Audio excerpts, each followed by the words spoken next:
पंजाब की सियासी बिसात पर 2028 की चुनावी रण में अभी वक्त है, लेकिन दिल्ली की सत्ता के गलियारों से मिशन फतेह की गूंज अभी से सुनाई देने लगी है। ऐसा हम क्यों कह रहे हैं और प्रधानमंत्री मोदी का जो पंजाब का दौरा है वो क्यों अहम है, क्यों ये दौरा अहम माना जा रहा है और बीजेपी किस तरह से पंजाब को साधने को लेकर रणनीति बना रही है। प्रधानमंत्री मोदी दरअसल 1 फरवरी को पंजाब के दौरे पर पहुंच रहे हैं और उनके इस दौरे को महज एक आधिकारिक यात्रा नहीं बल्कि पंजाब के दिलों को जीतने की एक बड़ी कवायद के रूप में देखा जा रहा है, क्योंकि इस दौरान प्रधानमंत्री मोदी न केवल सौगातें देंगे बल्कि संत गुरु रविदास जी को नमन भी करेंगे। वहीं पंजाब की तरक्की को नई रफ्तार देने के लिए प्रधानमंत्री मोदी एक बार फिर से गुरुओं की धरती पर दस्तक देंगे, जहां पर कई सारी सौगातें पीएम मोदी की तरफ से दी जाएंगी। कौन कौन सी सौगातें होंगी? 1 फरवरी को दोपहर 3:45 पर प्रधानमंत्री मोदी आदमपुर एयरपोर्ट पहुंचेंगे और एयरपोर्ट के नए नाम श्री गुरु रविदास एयरपोर्ट आदमपुर का अनावरण करेंगे। पंजाब के लुधियाना में हलवारा एयरपोर्ट पर टर्मिनल बिल्डिंग का भी उद्घाटन प्रधानमंत्री मोदी के द्वारा किया जाएगा। इसके अलावा संत गुरु रविदास की 649वीं जयंती के अवसर पर जालंधर के डेरा सचखंड बल्ला भी जाएंगे और पीएम मोदी संत गुरु रविदास की तस्वीर और संत सरवन दास की मूर्ति पर मत्था भी टेकेंगे और उसके बाद शाम करीब 5 बजे प्रधानमंत्री मोदी एक सभा को भी संबोधित करेंगे और इस सभा के जरिए प्रधानमंत्री मोदी पंजाब की जनता को साधने की कोशिश भी करेंगे। वहीं Ludhiana Halwara airport terminal building का उद्घाटन राज्य के लिए एक नए गेटवे के रूप में स्थापित किया जाएगा, जो लुधियाना और उसके आसपास के औद्योगिक और कृषि क्षेत्रों की जरूरतों को पूरा करेगी। लुधियाना जिले में स्थित हलवारा के एक रणनीतिक रूप से महत्वपूर्ण भारतीय वायु स्टेशन भी है। क्यों ये अहम है वो भी आपको समझाते हैं, क्यों प्रधानमंत्री मोदी कल पहुंच रहे हैं।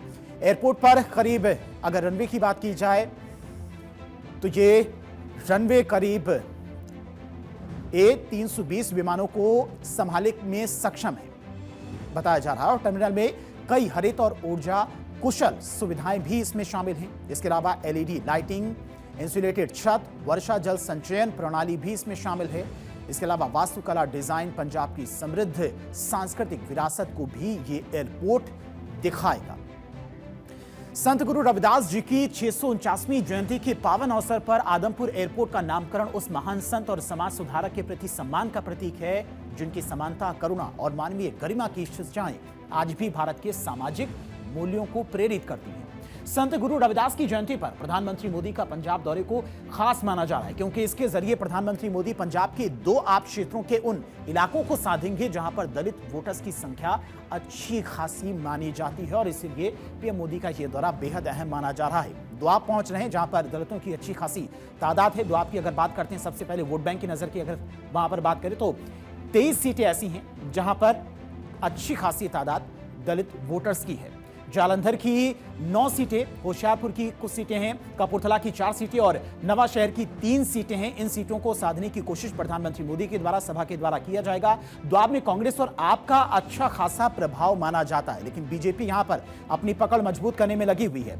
पीएम मोदी दलितों में पैठ बनाने में जुटे हुए हैं और इसीलिए पीएम मोदी की तरफ से एक सभा को भी संबोधित किया जाएगा। साथ ही साथ एक बड़ी सौगात भी दी जाएगी, एयरपोर्ट के नए नाम का अनावरण भी किया जाएगा। तो अच्छी खासी तादाद दलित वोटर्स की इस वक्त पंजाब में है और बीजेपी इन्हीं वोट बैंक के जरिए, इन्हीं वोटर्स के जरिए अपनी पकड़ पंजाब में मजबूत कर रही है। डेरा सचखंड बल्ला 15वीं सदी के महान संत और समाज सुधारक गुरु रविदास का एक प्रमुख आध्यात्मिक केंद्र है और इसका बहुत धार्मिक महत्व भी है। वैसे देखें तो डेरा सीधे राजनीति में कोई दखल नहीं देता है, ना ही वोटर्स को ऐसा कुछ करने को कहता है, मगर नेताओं के दौरे से उनकी संगत को मैसेज जरूर जाता है। दोआब एरिया में डेरे से जुड़ी काफी संगत मौजूद है, मतलब इस संगत को, इस डेरे को अच्छी खासी संख्या में लोग फॉलो भी करते नजर आ रहे हैं। इसके अलावा पीएम के दौरे से बीजेपी को दिख रहा फायदा। पंजाब में करीब 32% दलित वोटर्स हैं जिन्हें बीजेपी अपने पाले में करने की कोशिश में है। डेरा के जरिए बीजेपी दलित वोटर्स को मैसेज देगी कि दलितों के बारे में प्रधानमंत्री मोदी ही लगातार काम कर रहे हैं, योजनाएं चला रहे हैं। पीएम मोदी हर धर्म का सम्मान करते हैं, सबका विकास, सबका साथ की बात करते हैं। द्वाब की 23 सीटों पर बीजेपी दबदबा बनाना चाहती है, इसीलिए प्रधानमंत्री मोदी द्वाब पहुंच रहे हैं। अकाली दल से अलग होने के बाद बीजेपी ग्रामीण क्षेत्र में पैठ नहीं बना पा रही है और इसी वजह से बीजेपी अपने आप को मजबूत कर रही है जमीनी स्तर पर। दलित वर्ग के जरिए बीजेपी पूरे प्रदेश में अपना आधार बना सकती है। ये बीजेपी की रणनीति है और इसी रणनीति के तहत पंजाब में बीजेपी अपने आप को स्ट्रांग कर रही है। साफ है कि प्रधानमंत्री मोदी का यह दौरा केवल विकास की ईंट रखने तक सीमित नहीं है, बल्कि इसके पीछे गहरी सियासी बिसात भी बिछी है। पंजाब की करीब 32% दलित आबादी को साधे बिना चंडीगढ़ की सत्ता तक पहुंचना नामुमकिन है और डेरा सचखंड बल्ला में मत्था टेककर पीएम ने सीधे इसी बड़े वोट बैंक की नब्ज पर हाथ रखने की कोशिश की है। आदमपुर एयरपोर्ट का नाम गुरु रविदास जी के नाम पर रखना एक मास्टर स्ट्रोक के तौर पर भी देखा जा रहा है और इसीलिए प्रधानमंत्री मोदी का यह दौरा काफी मायने में बीजेपी के लिए भी काफी अहम है और फायदेमंद है।